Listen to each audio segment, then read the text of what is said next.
नमस्कार फ्रेंड्स, आप सभी का स्वागत है मेरे चैनल पर। और आज जो मैं टॉपिक डिस्कस करने वाला हूँ वो है क्वालिटी रिस्क मैनेजमेंट।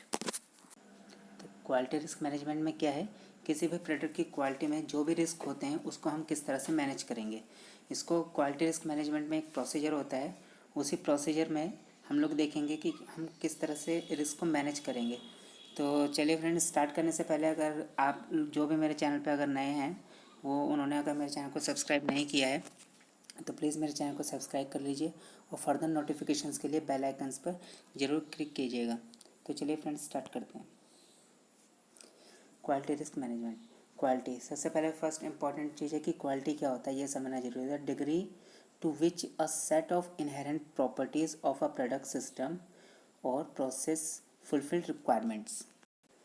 किसी भी प्रोडक्ट का तो जो बेस्ट डिग्री होगा क्वालिटी मतलब जिसके नीचे का जो बेस्ट डिग्री होगा वो किसी भी प्रोसेस में किसी भी रिक्वायरमेंट को फुलफ़िल करता है तो हम बोलेंगे वो है क्वालिटी। और adhering to an excellent standard of measure. तो क्वालिटी का है किसी भी प्रोडक्ट का एक्सीलेंट स्टैंडर्ड है। अब आता है risk, the combination of probability of occurrence of harm and the severity of that harm. इसका मतलब है जो भी प्रोबेबिलिटी है किसी भी हार्म के होने की और उन हार्म से जो भी खतरे हो सकते हैं उनको हम बोलेंगे risk. Next is quality risk management, a systematic process for the assessment, control, communication and review of risk to the quality of the drug product across the product life cycle. Quality risk management क्या है, किसी भी product की पूरी product life cycle का क्या है, एक सिस्टमेटिक प्रोसेस है उसके असेसमेंट का, रिस्क को कंट्रोल करने का और उसको कम्युनिकेट करने का, और उस पर जो रिव्यू होंगे रिस्क के, क्वालिटी ऑफ द ड्रग उनको इवेल्युएट करने का। तो ये फ्लो चार्ट है general quality risk management process का। सबसे पहले क्या है, क्वालिटी रिस्क मैनेजमेंट को इनिशिएट किया जाएगा, जो प्रोसेस है उसको इनिशिएट किया जाएगा। फिर नेक्स्ट आता है रिस्क असेसमेंट। रिस्क असेसमेंट में आता है risk identification, risk analysis, risk evaluation. सबसे पहले क्या है, रिस्क को आइडेंटिफाई करना जरूरी है, फिर इसको एनालाइज करना जरूरी है कि रिस्क है किस तरह का, लो, हाई, मीडियम, किस तरह का है। रिस्क को इवैल्यूएट किया जाएगा कि क्या ये पता लगाने योग्य है या नहीं, कितना मुश्किल है, किस तरह का रिस्क है। जब ये सारी रिस्क असेसमेंट हो जाएगी उसके बाद हम क्या करेंगे, रिस्क कंट्रोल पर आते हैं। रिस्क कंट्रोल में क्या होगा, रिस्क को हम कितना रिड्यूस कर सकते हैं। अगर हम रिड्यूस नहीं कर सकते तो यह अनएक्सेप्टेबल हो जाएगा। अगर हम लेसन लेवल तक रिड्यूस कर पाते हैं तो रिस्क को क्या हम एक्सेप्ट करेंगे। उसके बाद आता है रिस्क रिव्यू। रिस्क को फिर हम क्या है रिव्यू करेंगे। रिस्क रिव्यू के बाद हम रिस्क को कम्युनिकेट करेंगे जो उससे रिलेटेड डिपार्टमेंट होंगे, और इसको पूरे को हम क्या बोलते हैं, रिस्क मैनेजमेंट टूल। जो ये पूरा फ्लो चार्ट है ये क्या है, रिस्क मैनेजमेंट टूल है।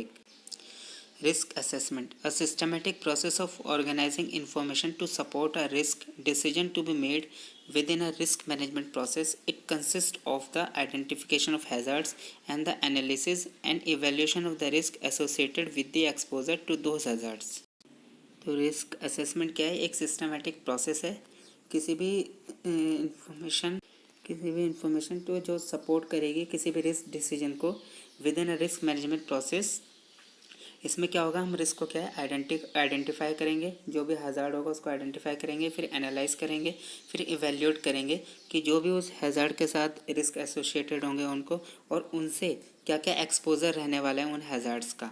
Risk identification, risk may be identified by anyone working in his or her respective workplace with the systematic use of information. Risk को कोई भी आइडेंटिफाई कर सकता है अपने रिस्पेक्टिव प्लेस में, बट ये उसको क्या है पूरी इन्फॉर्मेशन होना चाहिए कि नॉर्मल और रिस्क में क्या अंतर है। Risk analysis, team shall analyse the risk linking the likelihood of occurrence, detection and severity of harm using qualitative descriptors such as high, medium and low. तो क्वालिटी रिस्क एनालाइजिंग जो team होगी वो क्या करेगी, इसको एनालाइज करेगी और देखेगी कि इसकी कितनी संभावना है होने की, क्या डिटेक्टेबल है या नहीं है, और इसका कितना हार्म है, कितनी सीवियरिटी है। तो इसको क्वालिटेटिव लेवल पे क्या करेगी, डिस्क्राइब करेगी कि हाई है, ये रिस्क हाई है, मीडियम है या लो है, और the estimation of the risk associated with the identified hazard. जो टीम होगी वो एक अंदाज़ा लगा लेगी कि जो भी आइडेंटिफाइड हज़ार्ड है उससे कितना बड़ा रिस्क होने वाला है। Risk evaluation. Risk shall be evaluated by considering the probability of occurrence, detectability and severity of the harm covered under risk management tools। Risk को क्या है इसमें इवेल्यूएट करेंगे कि उसकी कितनी प्रोबेबिलिटी है बार बार होने की, डिटेक्टिबिलिटी कि कितनी है उसको हम डिटेक्ट भी कर पाएंगे या नहीं, और उसका कितना हार्म है। Risk control. Quality risk management team shall decide the steps to control the risk by considering the following. तो क्वालिटी रिस्क मैनेजमेंट टीम क्या करेगी, डिसाइड करेगी बहुत से स्टेप्स के थ्रू कि रिस्क को क्या है किस तरह से कंट्रोल किया जा सकता है। Is the risk estimated in the assessment above an acceptable level. तो रिस्क को जो एक अंदाज़ा लगाया था उसके असेसमेंट से कि कितना है, क्या वो उससे ज़्यादा होने वाला है। What can be done to reduce or eliminate the risk. Risk को कम करने के लिए और उसको ख़त्म करने के लिए हम क्या कर सकते हैं। What is the appropriate balance among the benefits, risk and resources. इस तरह से हम किस तरह से बैलेंस बना के चल सकते हैं कि जो हमें बेनिफिट्स मिलते हैं वो भी मिल जाएं और रिस्क भी कम हो और उसके जो हमारे रिसोर्सेज हैं वो भी सही रहें। Are new risk introduced due to identify risk being controlled. अगर जो हमने रिस्क आइडेंटिफाई किया है किसी प्रोसेस के टाइम पर और उसमें अगर कोई न्यू रिस्क आ गया तो क्या वो आइडेंटिफाई हो सकेगा या नहीं हो पाएगा, या हम उसको कंट्रोल भी कर सकेंगे या नहीं कर सकेंगे। Based on the criticality or level of risk, specific corrective action should be developed to prevent recurrence of instances where there have been deviations from established risk control measure, especially for high risk। इसमें क्या करेंगे हम high risk वाले case में हम जो criticality level होगा या रिस्क का लेवल बहुत ज़्यादा होगा उसमें क्या है स्पेसिफिक करेक्टिव एक्शन एक डेवलप करेंगे उसको प्रिवेंट करने के लिए। रिकरेंस ऑफ इंस्टांस कि उस तरह से रिस्क फिर से ना हो, और there have been deviation from established risk, और वहाँ पर क्या हम लोग डेविएशन लेंगे इसको कंट्रोल करने के लिए। ये स्पेशली हाई रिस्क के केस में ही होगा। Risk reduction action taken to lessen the probability of occurrence of harm and the severity of that harm। Risk reduction में क्या होगा, हमें कुछ इस तरह के एक्शंस लेने पड़ेंगे जिससे क्या है रिस्क को बार बार होने की प्रोबेबिलिटी को हम कम कर सकें और जो उससे हार्म हो उसको भी, और उस हार्म से हमें कितना खतरा होगा उस हमारे प्रोसेस में उसको भी हम कम कर सकें। Risk acceptance. If it is not possible to entirely eliminate the risk, अगर ये पॉसिबिलिटी नहीं है कि हम रिस्क को ख़त्म कर सकते हैं तो decision shall be taken to accept the risk assuring to reduce it to acceptable level. तो फिर हमें क्या है डिसीजन लेना पड़ेगा रिस्क को एक्सेप्ट करते हुए, लेकिन जो रिस्क का लेवल होगा वो क्या है एक्सेप्टेबल लेवल पर होना चाहिए। This acceptable level will be depend on many parameters and should be decided on a case to case basis. तो जो एक्सेप्टेबल लेवल होगा ये बहुत से पैरामीटर्स पर डिपेंड करेगा और should be decided on a case to case basis, और जिस तरह से हमारी स्टडी चलेगी उसी हिसाब से ये डिसाइड होगा। The quality risk management team shall identify the corrective actions for the identified failure or failure. तो क्वालिटी रिस्क मैनेजमेंट टीम क्या करेगी, करेक्टिव एक्शन को आइडेंटिफाई करेगी किसी भी फेलर के लिए। The quality risk management team shall draw out the conclusion at the end of the quality risk assessment study. तो क्वालिटी रिस्क मैनेजमेंट टीम क्या करेगी, कोई भी कंक्लूजन पर आएगी क्वालिटी रिस्क असेसमेंट के स्टडी पर कि हमारी जो असेसमेंट है वो किस तरह की रही है और हम कितना रिस्क एक्सेप्ट करते हैं। फिर उस risk communication is information sharing session between risk management team and other concern department involved with different functions। Communication is information sharing session between risk management team and other concerned department involved with different function।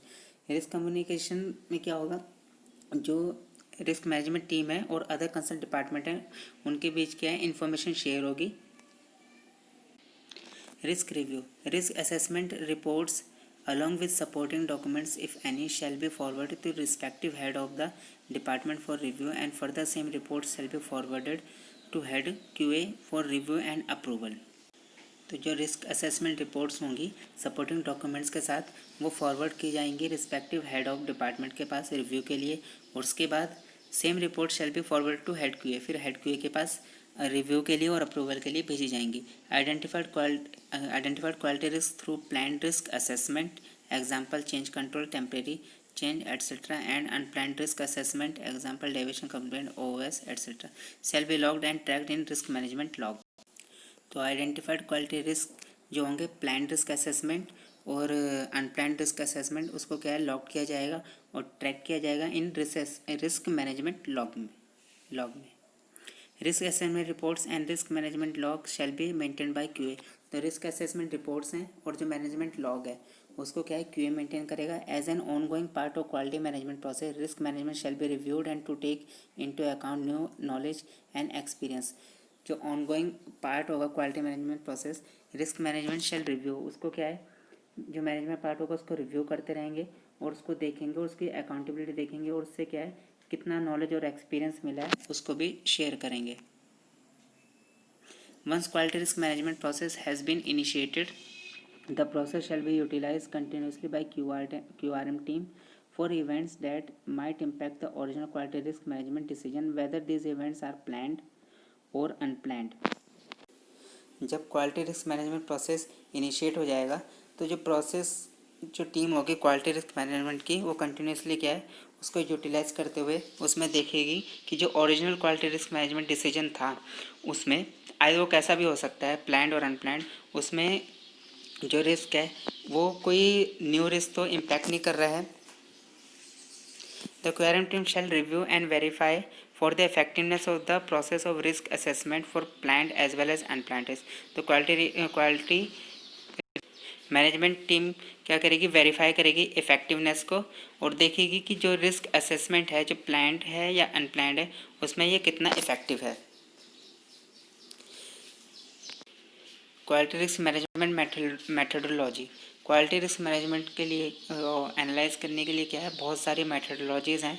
Basic risk management facilitation methods, failure mode effect analysis FMEA, failure mode effects criticality analysis FMECA, fault tree analysis FTA, hazard analysis and critical control point HACCP, hazard operability analysis HAZOP, preliminary hazard analysis PHA, risk ranking and filtering supporting statistical tools यानी कि SST।